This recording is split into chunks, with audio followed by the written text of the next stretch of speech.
So why don't you turn in your notes to the ancient evidence for Jesus from non-Christian resources.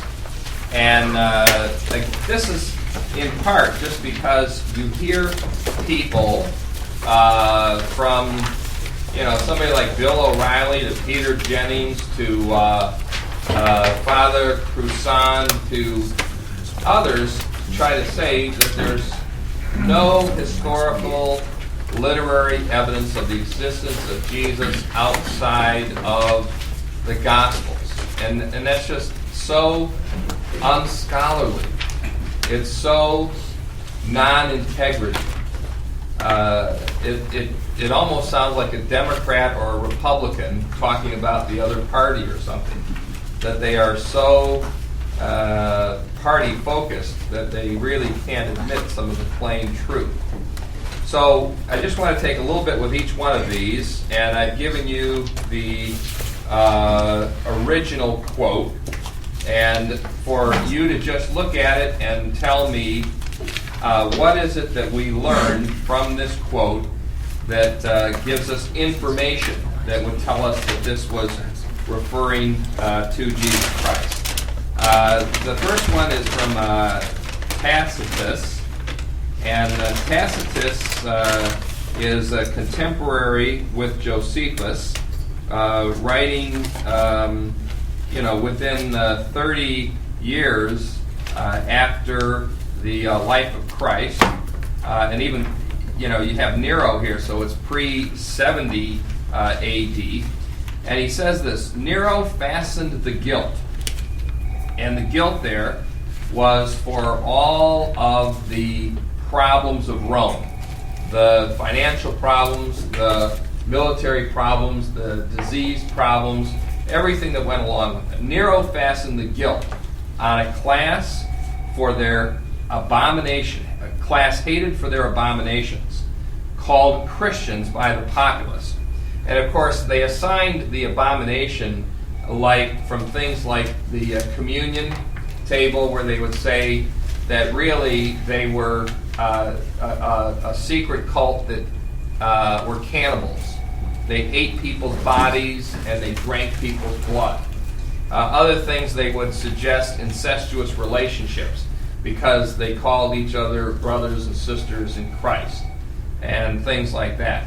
So Christus, from whom the name had its origin, suffered the extreme penalty during the reign of Tiberius at the hands of Pontius Pilate and a most mischievous superstition. Thus, checked for the moment, again broke out not only in Judea, the first source of the evil, but even in Rome. So these are obvious things probably to us, but just tell me some of the facts, if not facts, at least some of the statements that Tacitus reports that tell us that he's referring to Jesus. So go ahead. Give me some. Pontius Pilate is obvious. All right. Reference to Pontius Pilate certainly tells you that we're talking about Jesus of Nazareth or Jesus Christ. Other things. Calls him Christus. Pardon me? Calls him Christus. Calls him Christus, which is obviously a form of Christ. He suffered the extreme penalty. He suffered the extreme penalty. And in the Roman culture, the extreme penalty was crucifixion. During whose reign? Which Luke ties us all together with. Other things. Judea. So, how many Christuses were crucified by Pontius Pilate in Judea? Other things?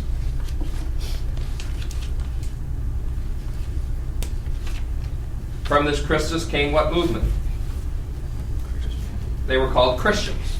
And it spread not only out from Judea, but it broke out of Judea all the way to Rome. So there's just so much, here to say, hey, this is who we're talking about, Jesus Christ. Evidence from Pliny the Younger. Pliny relates some of the information he has learned about these Christians. They were in the habit of meeting on a certain fixed day before it was light. when they sang in alternate verses a hymn to Christ as to a God, and bound themselves by a solemn oath not to do any wicked deeds, but never to commit any fraud, theft, adultery, never to falsify their word, nor to deny a trust when they should be called up to deliver it up. After which it was their custom to separate, and then reassemble to partake of food, but food of an ordinary and innocent kind. All right, what's Pliny referring to? He's an outsider. He doesn't understand Christianity. What kinds of things is he referring to? What's the fixed day? The Sunday. Now, probably if he was referring to Jews, he would have said what? Because the Sabbath was well known. But the Christians have moved to the Sunday, the day of the resurrection, and so it's a fixed day for them. And they sang hymns about who? Right. About Christ. And of course, when we look in the New Testament, like books like Philippians, Ephesians, Colossians, there's certain verses that seem to have a meter, a kind of poetic and or singing verse to them. Also in the pastoral epistles. And what did they think about this Christ? That he was God. That he was a God. So that certainly tells us that he's talking about. When you look at the things that they're not to do and the things that they are to do, that fits right within Judaism and or Christianity. And they partook of a food, an ordinary and innocent kind. What was that food? Bread and wine. So very ordinary, very simple meal that they would have on a regular basis. I believe that the early church celebrated communion more often than we do. I don't know if you need to every week like the brethren, but I certainly have been in favor of that in the past. The thing you have to do is to make sure it doesn't become mundane or traditional or so habitual that, but boy, to be reminded regularly of our forgiveness and the coming of Jesus Christ, and to have that spiritual gut check is a very healthy thing. Yes? Related to like bound themselves by a solemn oath and commit themselves, would that be like the beginnings of maybe like a creed, Apostles' Creed? Could be a creed. Or the Lord's Prayer? Yes. The gospel itself. Mm-hmm. So, yes. Next one, evidence from Josephus. And you know that Josephus was about, I think he was about the same age as Jesus. It says this, about this time there lived, who? Jesus. Now, because it's so plain, people try to argue that this was added to Josephus's history after the fact. After this time there lived Jesus. Never be surprised at the extent the non-believer will go to deny the evidence of the existence of Jesus. At this time there lived Jesus, a wise man, if indeed one ought to call him a man. What's the implication there? That he was God. That he was more than that. For he wrought surprising feats. He was the Christ. When Pilate condemned him to be crucified, those who had come to love him did not give up their affection for him. On the third day, he appeared, restored to life, and the tribe of Christians has not disappeared.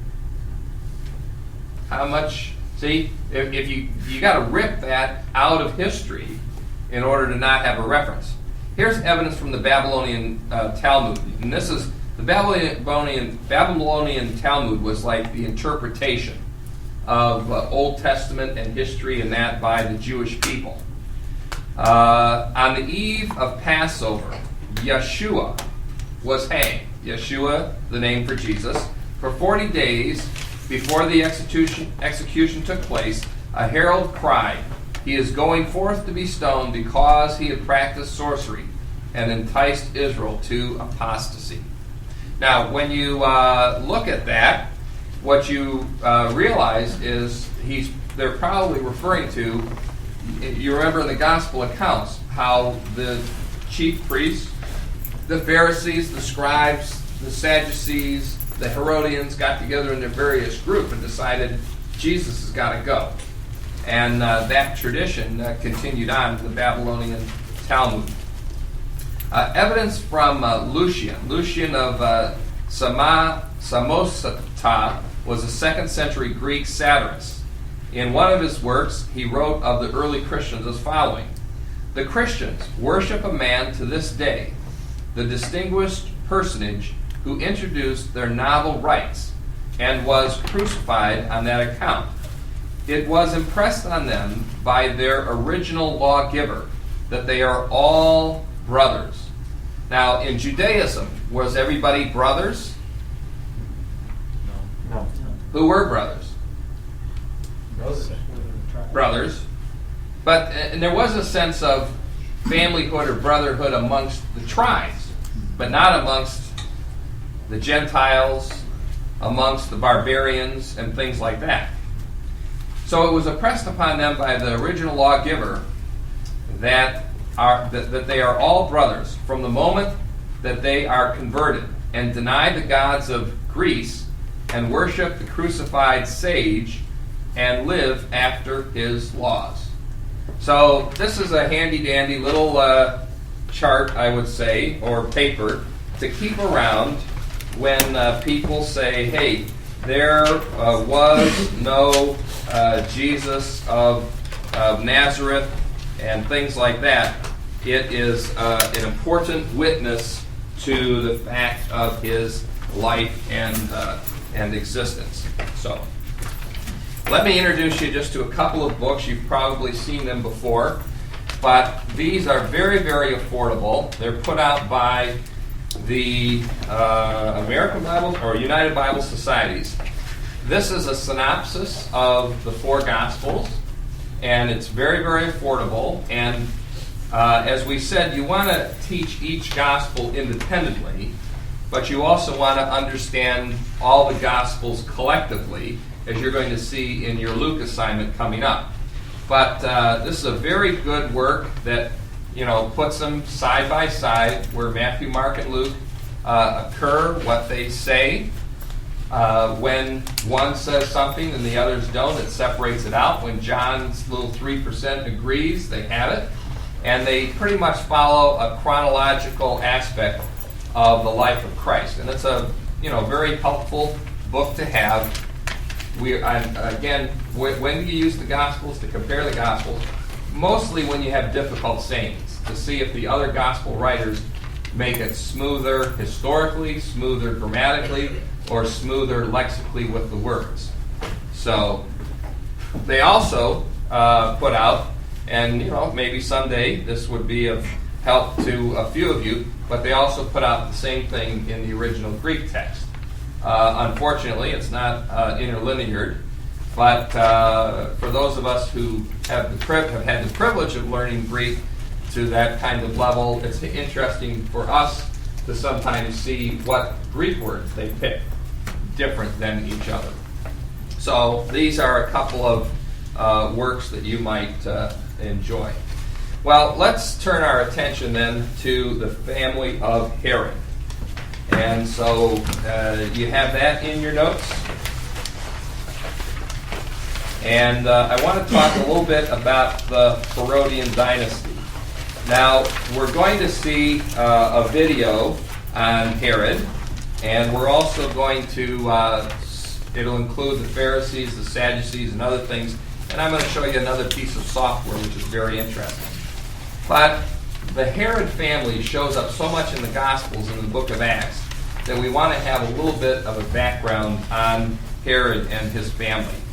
The very best book on Herod and his family is by Harold Honer. And you got 2 choices. You can read the long version, which it's not that long, it's about that thick, and I'll pull it out of my library to show you. But it's called Chronological Aspects in the Life of Christ.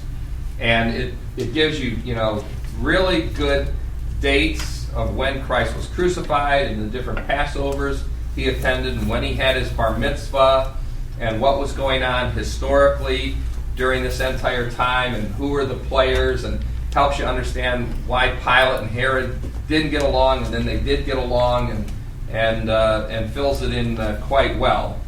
But this chart comes from the Zondervan Pictorial Encyclopedia of the Bible, in which Harold Honer writes that long article that's in there. So if you don't have time to read the book, the Zondervan Pictorial Encyclopedia of the Bible is another good resource. And you can see, we'll look at the big picture. You've got Herod the Great. Herod the Great was the Herod that tried to kill Jesus. He was the Herod that tried to massacred all the children in Bethlehem. There wouldn't have been that many. It was a small village. Herod was very paranoid. He's the one who dies while Mary and Joseph and Jesus are in Egypt. A very interesting character. He had several wives, as most kings did in those days. And if you look at the bottom section, you have sons of Malthus. Then you have son of Cleopatra. Now, this is not Cleopatra of Antony and Cleopatra, but Herod the Great knew Antony and Cleopatra, and at times he got along with them real well, and at times he didn't. In fact, Herod the Great got on the wrong side of Antony at one point, and what Antony would do is every birthday of Cleopatra, he would give Cleopatra one of Herod's cities with all the taxation revenues that would come from it. Would that make you mad? I mean, we're talking about a bundle of money. We're not just talking about a new Cadillac or a new, cruise or something. Very interesting characters. But his three main sons, Herod Antipas, Herod Archelaus, and Herod Philip, are who we're going to talk about, because when Herod the Great dies, his kingdom is divided up amongst his three sons. Then if you go to generation 3, you have Herod Agrippa, who we come across in the book of Acts. And in the book of Acts, it's Herod Agrippa that the Apostle Paul goes before. You have Herodias, who you remember, she got involved with Herod Antipas, and this cost John the Baptist his life. And if you go to the next generation, of course, you got Herod Agrippa the second. He's found in the book of Acts. Bernice, who becomes counselor and incestuous relationship with her brother.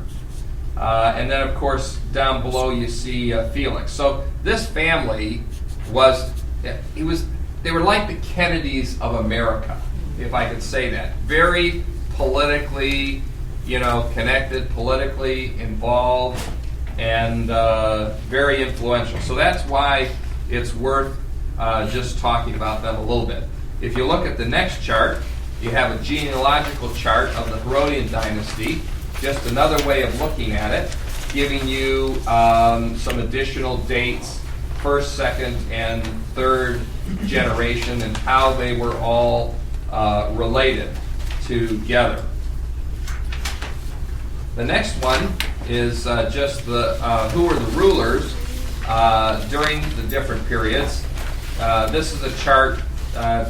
Didn't copy real well, but you can get it from Moody Bible Institute. If you're ever teaching a class on the life of Christ and you want to review the different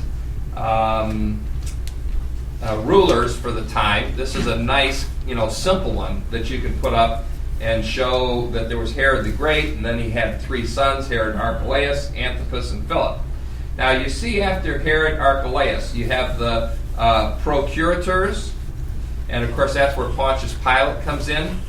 Herod Archelaus was his dad, Herod the Great, times 50% when it comes to evil and butchery.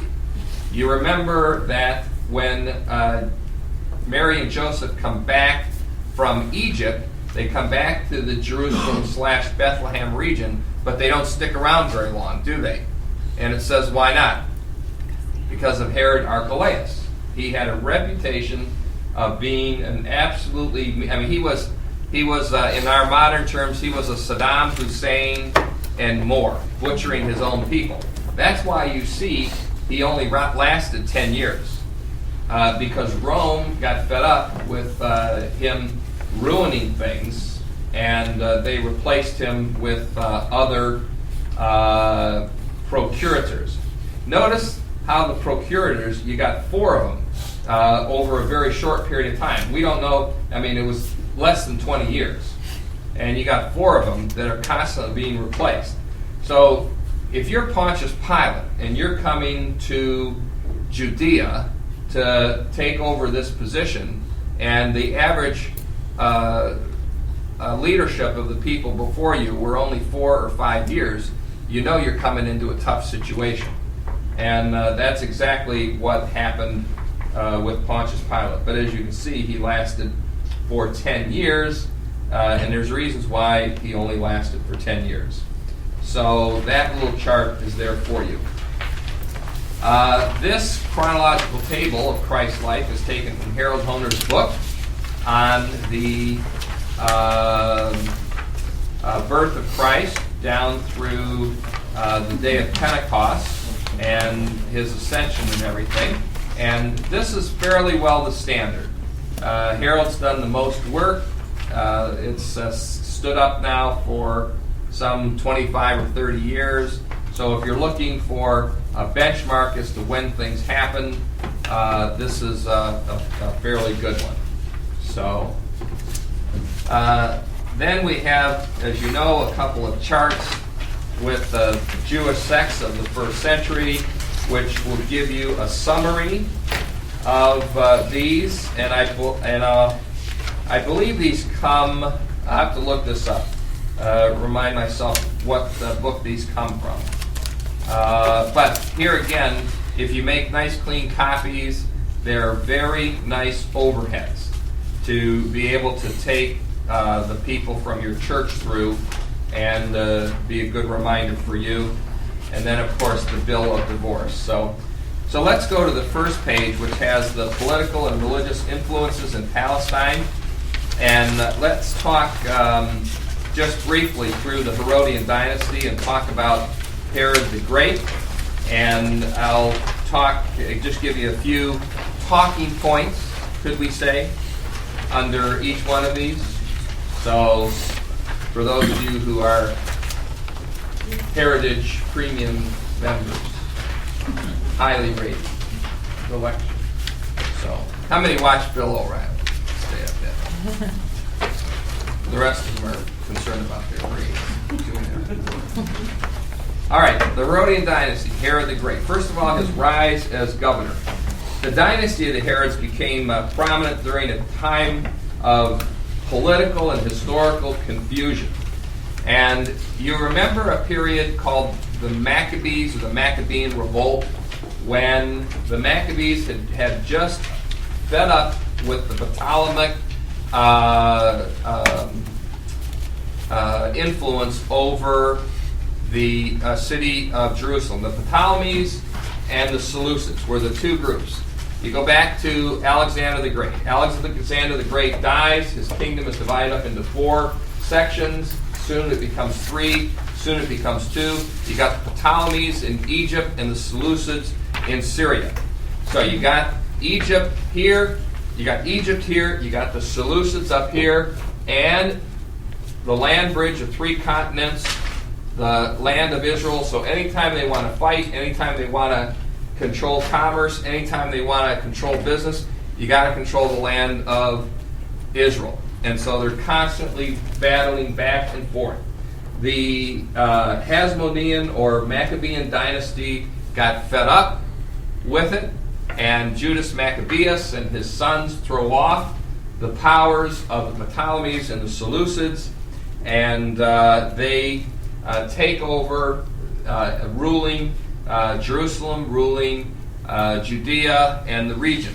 But after that's 165 BC. After 100 years, the family's fallen apart, and there's no strong leadership, and so along comes Herod the Great. Herod the Great is a wonderful politician. He's not fully a Jew. He's actually what they would have called, quote unquote, a half-breed or a mixed breed. And so he is not accepted by the Jewish people because he doesn't have that pure heritage. He's an Idumean by his mother's background.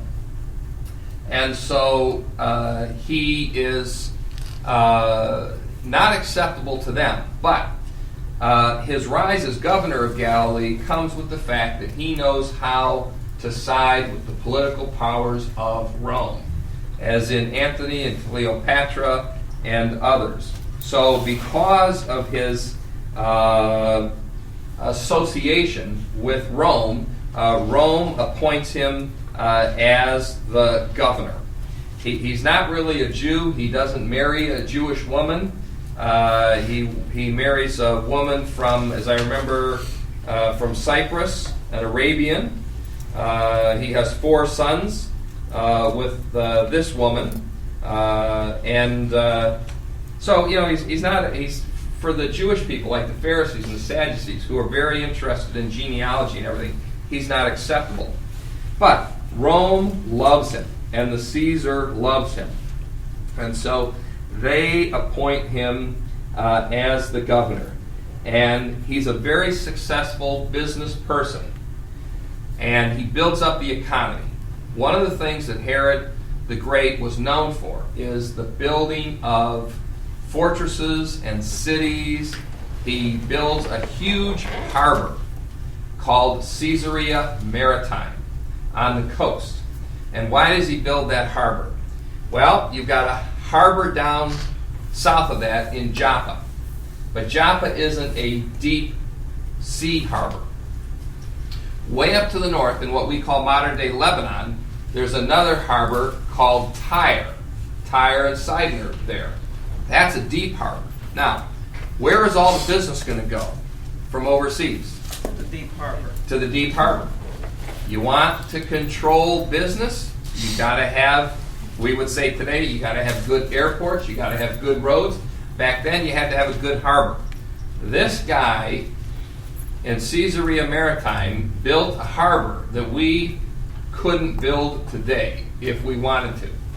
He sunk huge, what we call ashlars, huge bricks in the Mediterranean. He built them out. He built a seawall around. He constantly dredged it, and he created a harbor that was safer than Joppa, safer than Tyre, where all the ships could come, and from there he built his trade routes.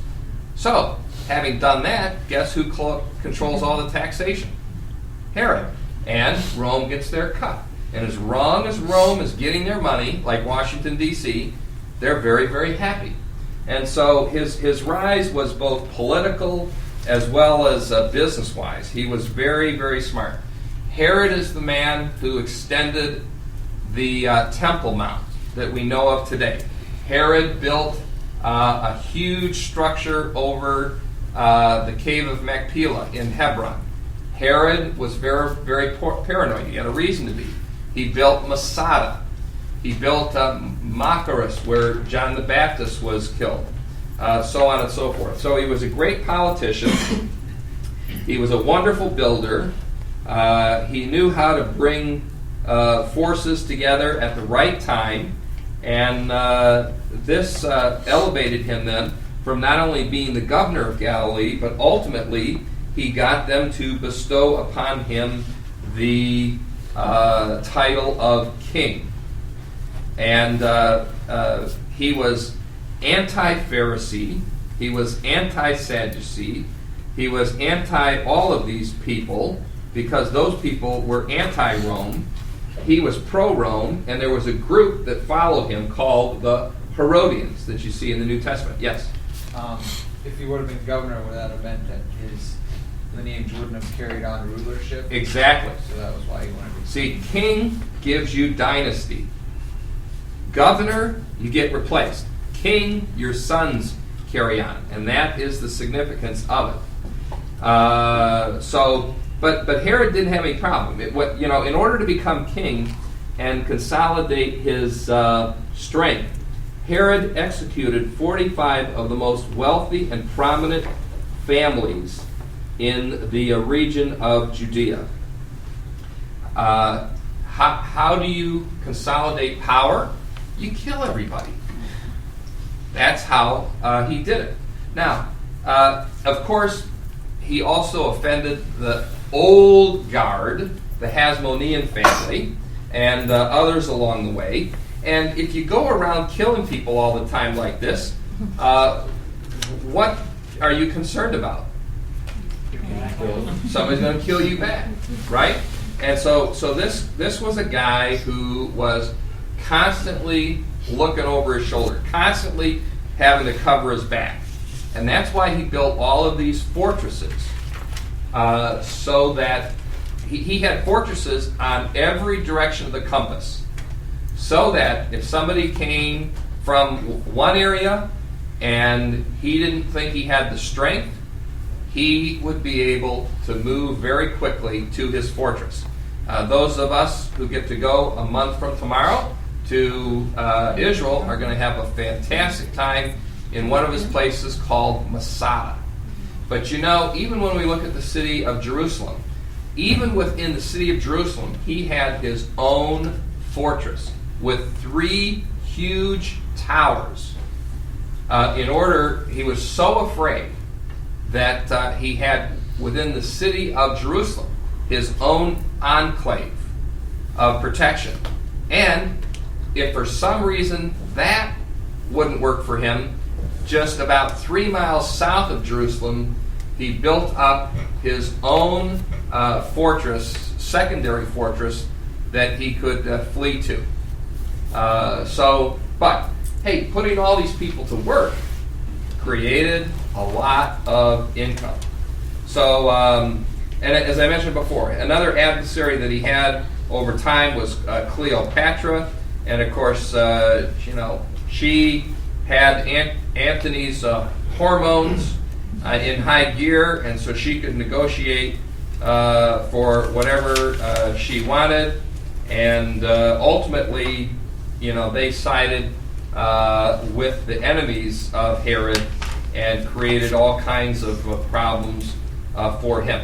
He was very paranoid. He loved his wife Miriam, but they spread some vicious rumors about him from her, that she was trying to assassinate him, so on and so forth. So he went nuts one day, and he killed her, and he killed one of his brothers. He also killed one of his sons. So you're going to see in the video that this was one mean dude. His demise and his fall basically came when both Antony and Cleopatra committed suicide in August of 30 BC. Herod went to Egypt to congratulate Octavius.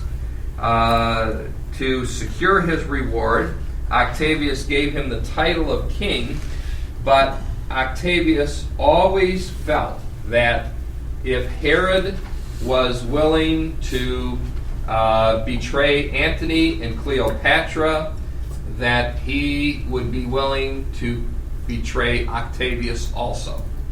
If somebody's going to stab a person in the back, then you've got to be concerned that they're going to stab you in the back someday. So he started to lose favor. He had a lot of domestic problems. You can't have 10 wives with all their children and not have tons of problems. So part of his demise or downfall was a lot of infighting began in his own family. There was the problem of the Samaria to the north of him rebelled against Herod, and so he had some internal civil war. Lots of people were plotting his death and assassination. He was a very immoral person, and they didn't have protection per se back then. And so they suggest that he got various venereal diseases that both weakened his body and weakened his mind. And I'll save that final chapter until we come to the videotape. We'll display it very clearly. Archelaus, the son of Malthus. Archelaus, well, when Herod died, he had 6 different wills. And with those wills, there was all kinds of additional codicils. And so when he died, there was great strife and difficulty. Ultimately, Rome stepped in. And Rome said, all right, we're tired of this mess. It's ruining the economy. It's ruining the taxation. We don't have the military support that we need here. So this is what we're going to do. We're going to have Herod Philip up in the Galilee region. We're going to have, way up in the north of Galilee. We're going to have Herod Antipas in the lower Galilee area, and we're going to have Herod Archelaus in Judea. Now, Herod Archelaus wanted to prove his worth to Rome by quieting Judea as quickly as he could. The Jewish people were in a bit of a rebellion, and so he decided that he would hammer them into submission. And at one of their Passovers, and of course Passover is always a time when hundreds of thousands of people come to Jerusalem. Your most zealous people get very fervent. It's like we see today in the Islamic community. It's during Ramadan and holidays when you find the most bombings or the most martyrs or things like that. And so they had a little bit of a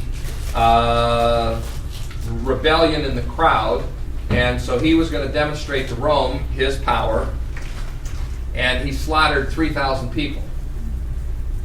Now that really riled the Jewish people. They sent a delegation to Rome to complain.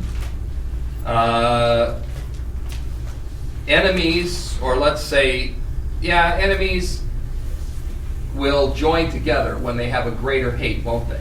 And everybody joined together to get rid of Archelaus. Archelaus was treating the Jews bad. He was treating the Samaritans bad. He was extremely brutal. He was following in the dementia of his father's behavior. And ultimately, Rome came along in 6 A.D. and said, Archelaus, you are out. So he didn't last very long. Another son, 3B Antipas, son of Malthus. Excuse me. Yes. Did they just dethrone him? Did they kill him? No, they did exile him. Okay. They did exile him, as I remember, to, I think he was exiled to one of the Greek islands.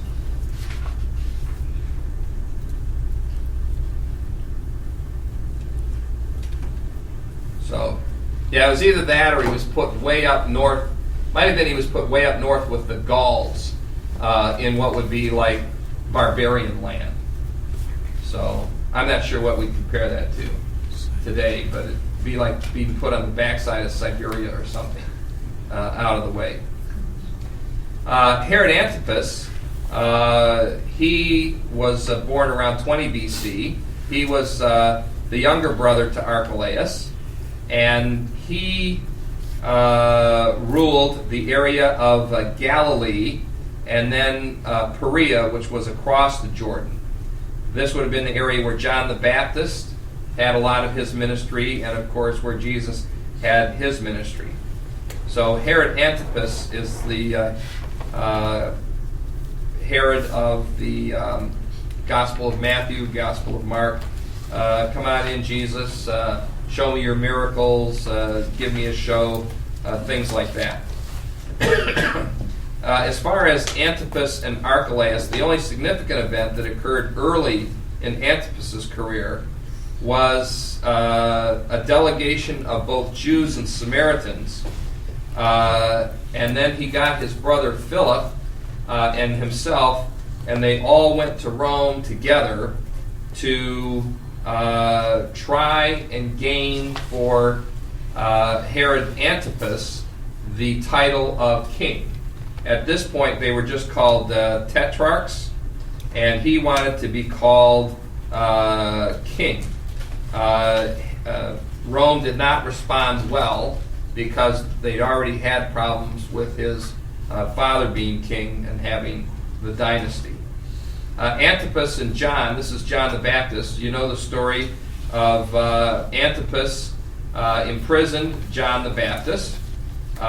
He didn't like the fact that John the Baptist was preaching to him.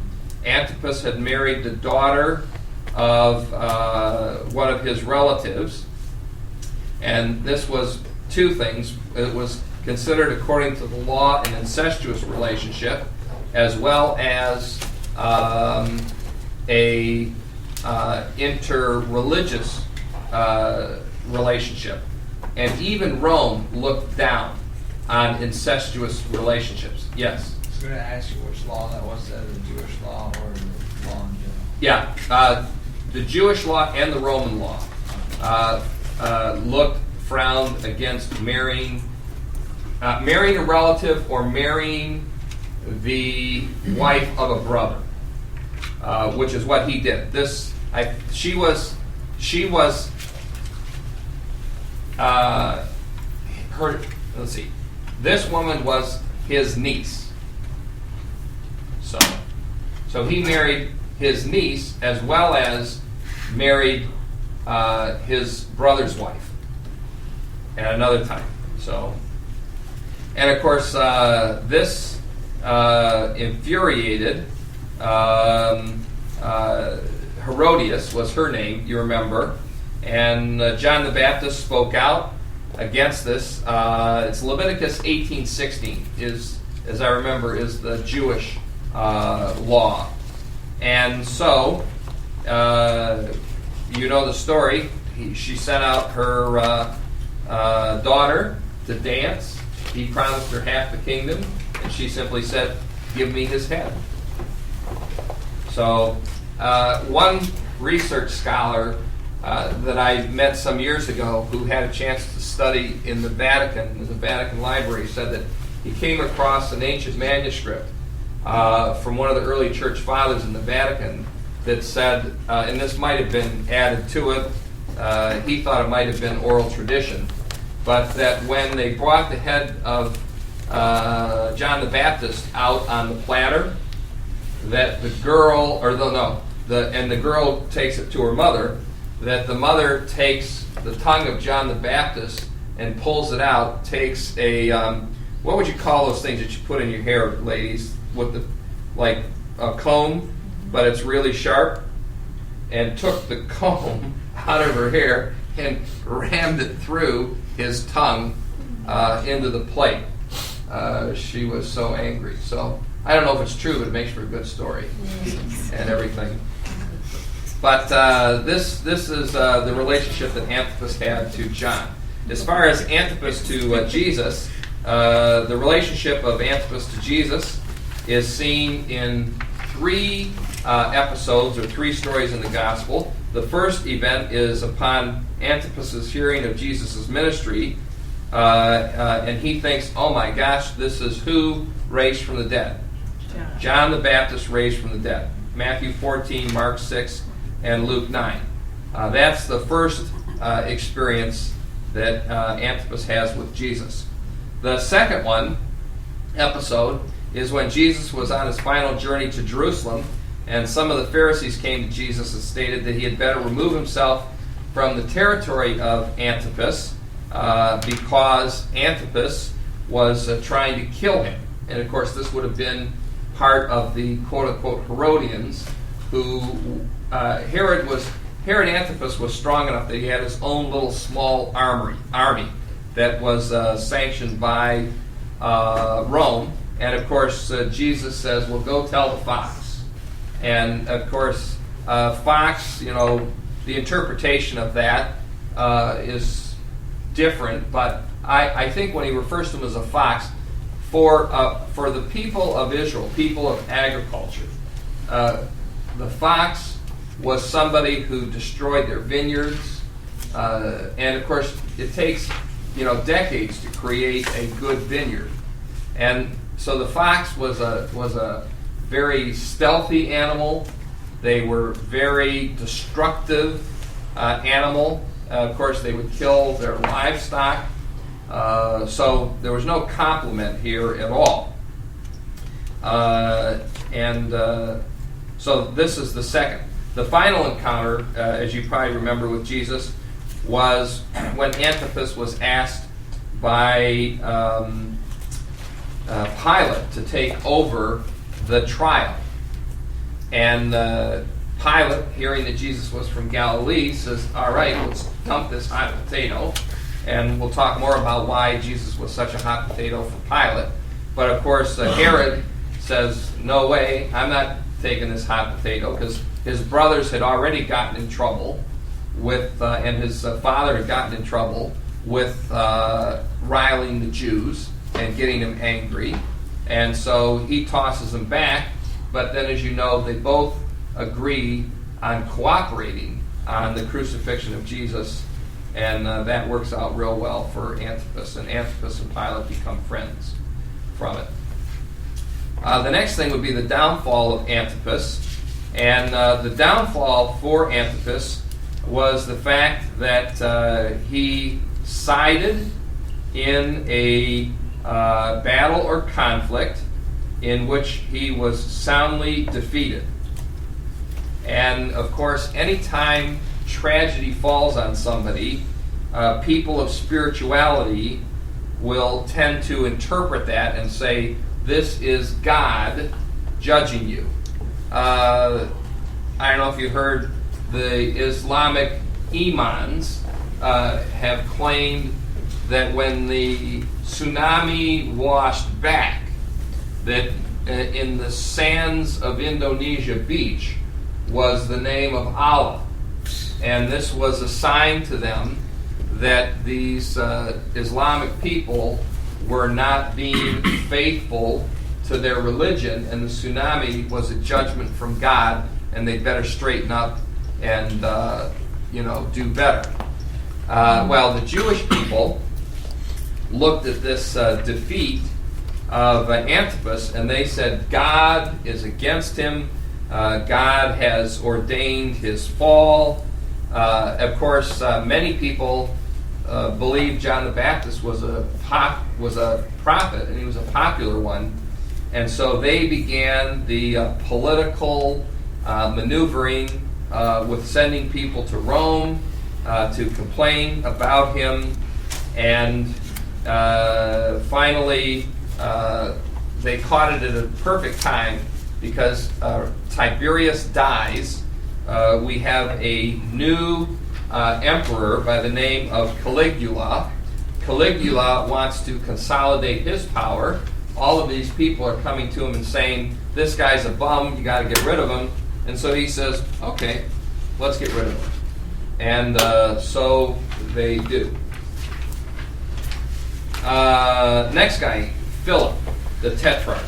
Again, he was the son of Herod the Great and Cleopatra, and his area is the northern area of Galilee, way up in what we would call today the Golan Heights.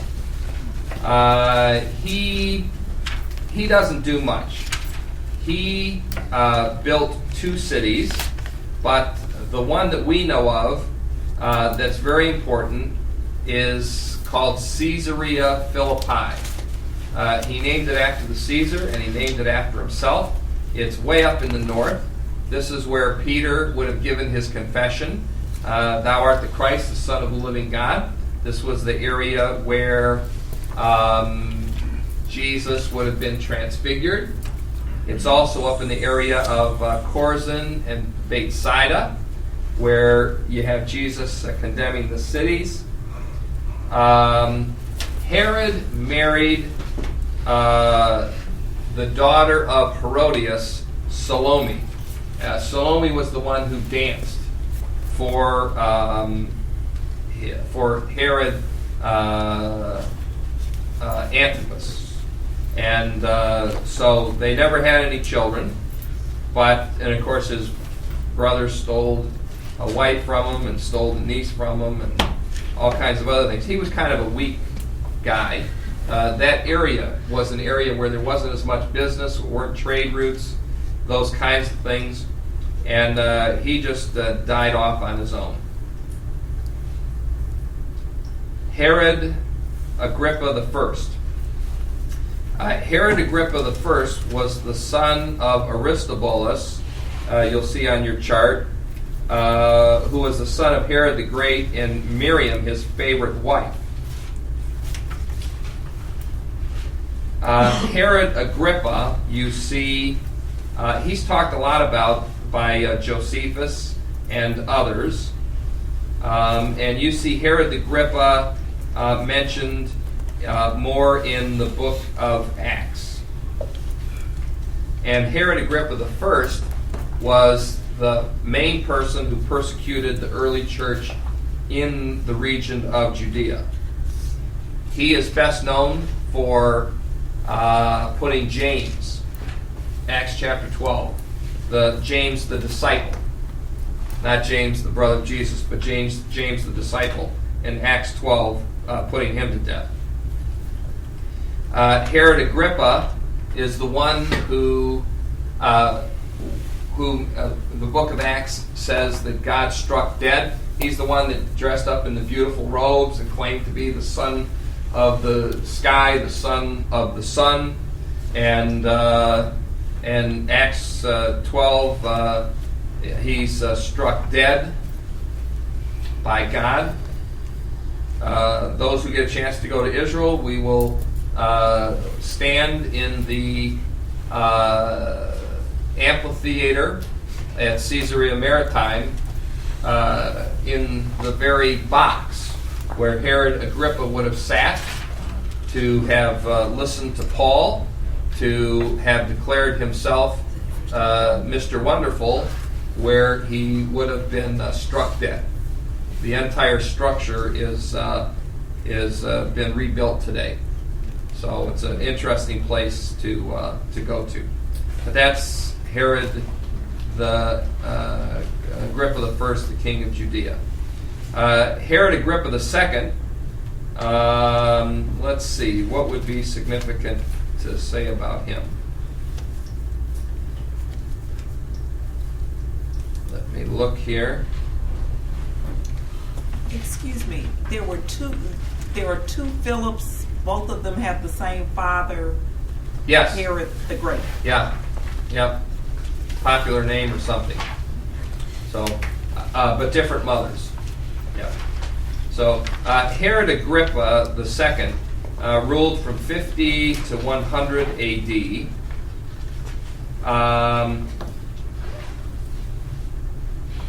He had an incestuous relationship with his sister Berenice.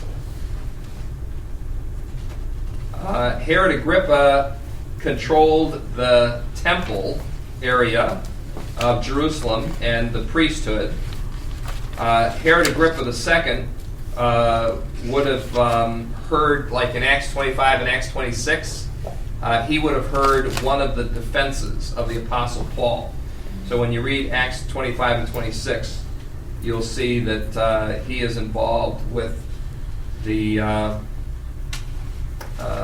Paul in the book of Acts. Let's just do a couple more. The Herodians. The Herodians were more of a political party than a religious party. They were very pro-Rome, and therefore they were big supporters of Herod Antipas. They formed his vanguard or military guard, and they are seen joining up with the Pharisees in their desire to destroy Jesus. when the Pharisees try to trap Jesus on tax questions, they've got the Herodians standing by to arrest Jesus. The Herodians had power to arrest people.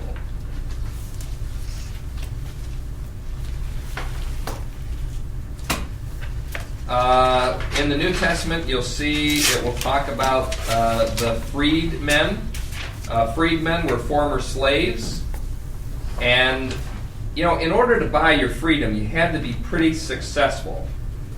And freedmen usually rose in political and social circles because they had excellent administrative skills or excellent professional skills.